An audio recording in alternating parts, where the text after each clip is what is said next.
ఇప్పుడు ప్రసాద్ గారు.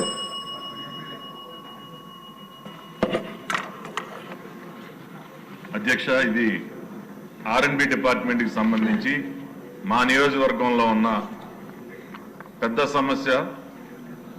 2014-19 మధ్యలో కంకిపాడు మండలం కుందేరులో ఒక బ్రిడ్జి శాంక్షన్ చేయించడం జరిగింది. దానికి అధికారులు చేసిన తప్పిదం వలన అప్రోచ్ రోడ్లో ప్రైవేట్ ప్రాపర్టీ ఉండటం వలన తర్వాత అది కన్స్ట్రక్షన్కి వెళ్ళినప్పుడు వాళ్ళు అబ్జెక్షన్ చెప్పడం వలన అది ఆగిపోవడం జరిగింది. ఆ తర్వాత దానికి ఫైనాన్స్ డిపార్ట్మెంట్ నుంచి క్లియరెన్స్ రాకపోవటం, తర్వాత ఎన్నికలు రావటం, మళ్ళీ ఆ తర్వాత వైసీపీ ప్రభుత్వంలో ₹1 కూడా దానికి కేటాయించకపోవటం, ఆ బ్రిడ్జి ఈ రోజున దాదాపు 60-70% పూర్తయిన బ్రిడ్జి మళ్ళా శిథిలావస్థకు చేరే